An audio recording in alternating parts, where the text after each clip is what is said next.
Hola, buenos días, tardes o noches. Hoy les relataré la verdadera historia del V-65. Suscríbanse por favor, déjenme su like, para poder seguir creciendo. V-65. La verdadera historia del submarino maldito de la Primera Guerra Mundial. Un siglo después, el misterio sigue rodeando a este buque alemán que, según la leyenda, acabó con la vida de decenas de marinos en circunstancias inexplicables. Al comienzo de la Primera Guerra Mundial, Alemania poseía 29 submarinos desplegados entre el Mar del Norte y el Báltico dedicados a tareas defensivas.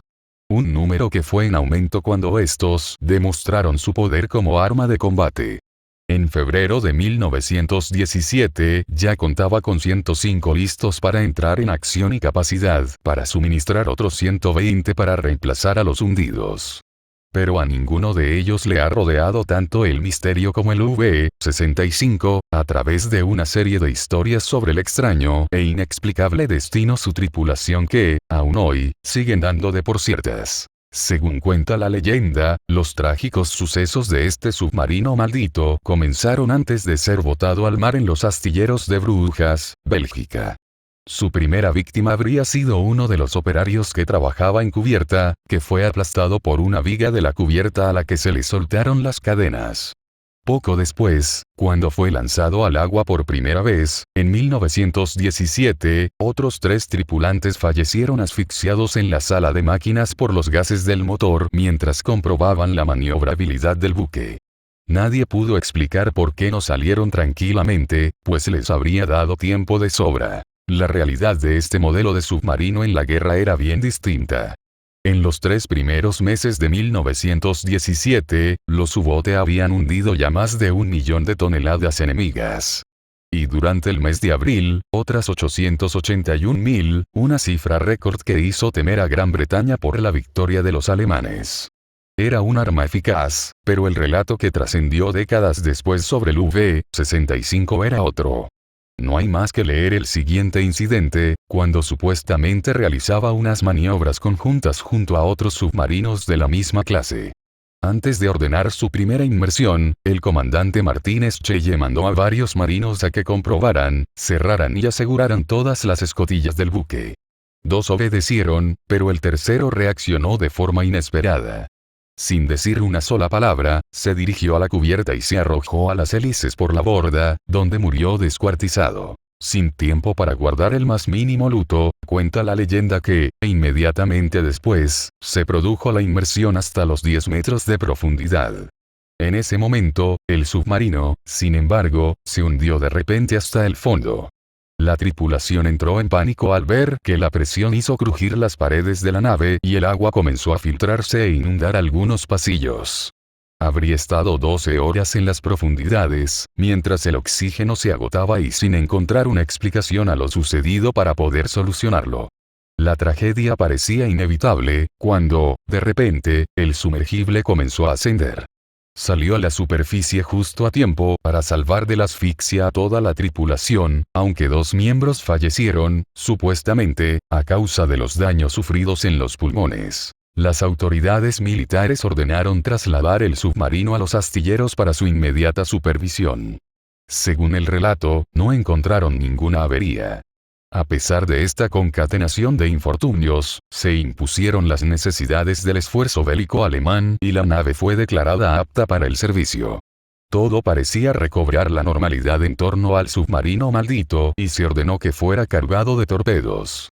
La tranquilidad duró poco, porque el oficial y los 8 marineros encargados de transportar las bombas también habrían muerto cuando una de ellas explotó. Parte de la tripulación se negó a embarcar y prefirieron enfrentarse a un consejo de guerra, alegando que el submarino estaba embrujado.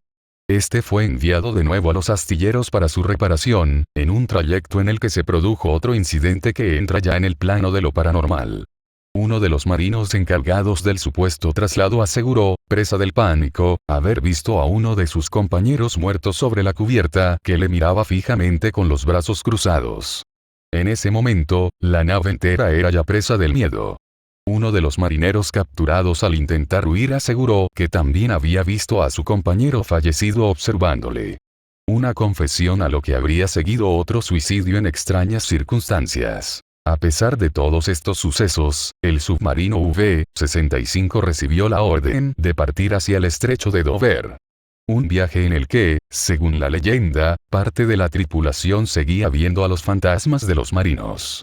Cuando llegaron al puerto de Brujas, el temor a la maldición era tan grande que los marinos prefirieron salir corriendo de la nave a pesar de los bombardeos aéreos. Uno de los que huyeron era, supuestamente, el mismo comandante, que moriría ametrallado al salir a la cubierta. Con el paso del tiempo, muchos de estos sucesos fueron dados por ciertos, quizá por la confusión que hubo durante muchos años en torno a su destrucción. La leyenda cuenta que, 4 meses antes de que finalizara la Primera Guerra Mundial, el 10 de julio de 1918, el buque fue descubierto por el submarino estadounidense HAL-2 en la costa occidental de Irlanda. Y que, cuando se disponía a torpedearlo, el V-65 explotó misteriosamente sin que los norteamericanos llegasen a disparar, con sus 37 tripulantes dentro. Según los datos publicados por la web especializada en este modelo de submarinos, www.uad.net, la causa que se registró poco después es que el V-65 desapareció como consecuencia de la explosión prematura de uno de sus torpedos.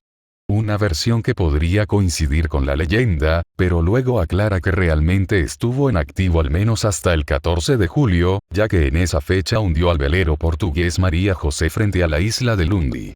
Y luego subraya: desaparecido a causa de un accidente, muerte marítima, cerca de Padstow, Cornualles, Inglaterra, el 14 de julio de 1918 o después. 37 muertos, todos perdidos. Según el cuaderno de bitácora del submarino HAL-2, tras el impacto de uno de sus proyectiles observaron al V-65 semihundido durante unos minutos. Y que después se produjo una fuerte explosión que lo arrastró hasta el fondo marino. Lo cierto es que, en 2004, el Channel 4 británico organizó una expedición submarina para identificar a un buque de la Primera Guerra Mundial hundido en aguas inglesas.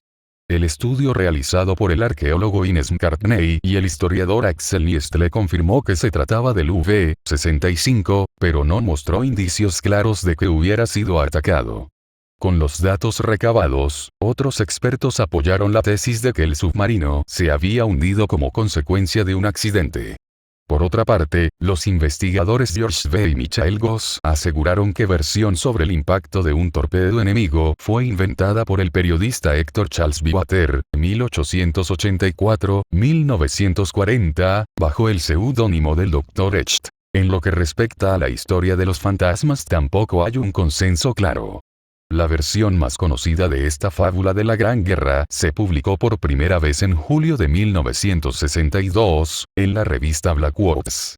El responsable original es, supuestamente, Jean Minto, un autor del que sabemos muy poco y que, según parece, empezó a escribir una vez jubilado, tras una vida dedicada a la función pública.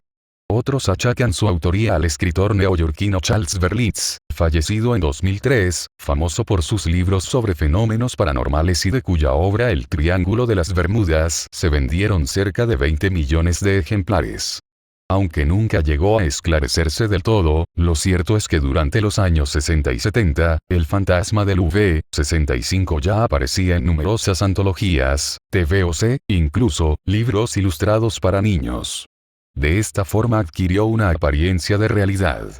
Pero el hecho de que su primer y único comandante fuera Martínez Cheye, un oficial de 29 años, demuestra que este no murió en la pasarela del submarino huyendo de la maldición, sino junto con los otros 36 tripulantes en el accidente del 10 de julio de 1918.